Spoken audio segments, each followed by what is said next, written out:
If you're one of the many Australians who still think that a Skoda is a particular brand of pickled herring from Scandinavia, then this could be the car for you.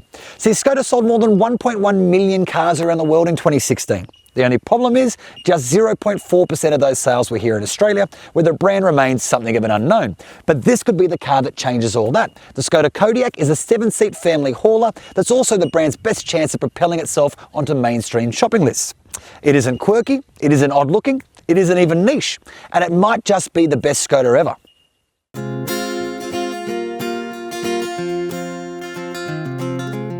The Kodiaq is available in a single and pretty well equipped trim level that you can then trick up with a pair of option packs if you want to.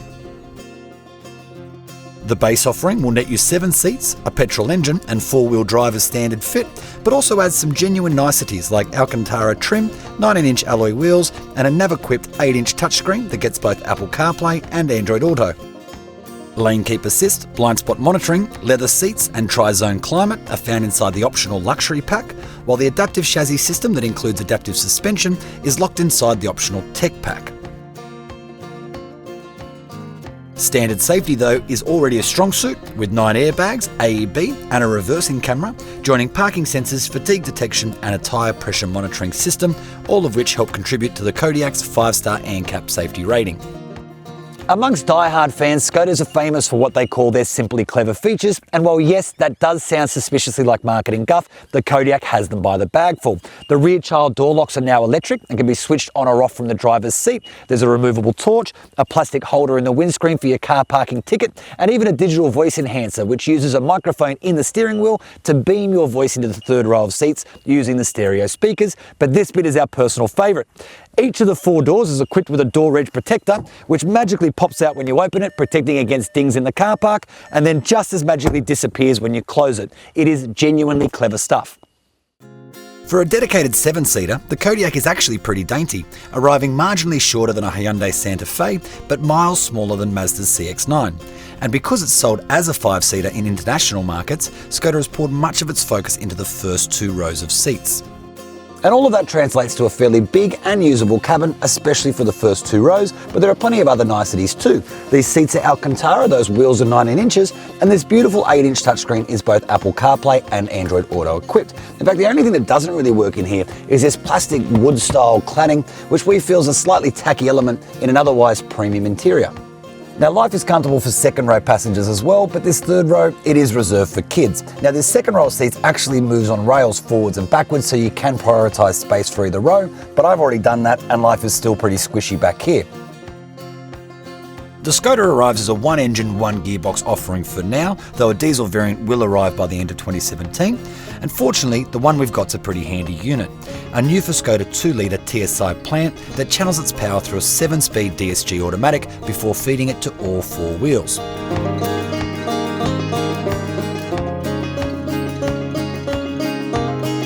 Right, so the first thing you notice behind the wheel of this car is just how easy it feels. I mean, it is small for a 7-seater, but it doesn't even feel like a small 7-seater. There's nothing big or billowing about it. It doesn't hulk in its lane. The vision's terrific. It's easy to drive and easy to park.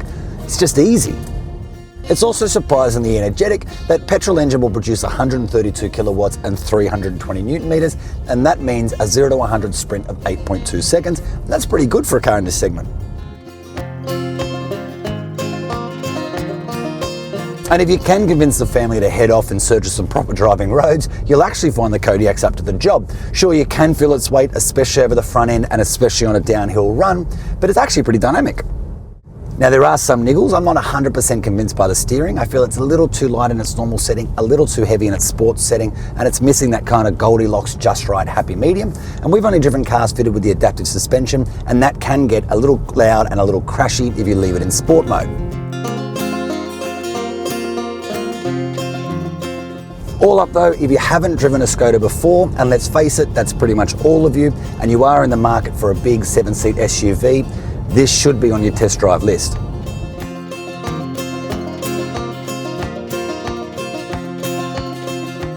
It's well priced, well spec'd, and as practical as a Swiss Army knife. And perhaps more importantly, it's an SUV. In short, it's everything Skoda needs to finally launch an Assault on the mainstream market. Will it be successful? We'll have to wait and see.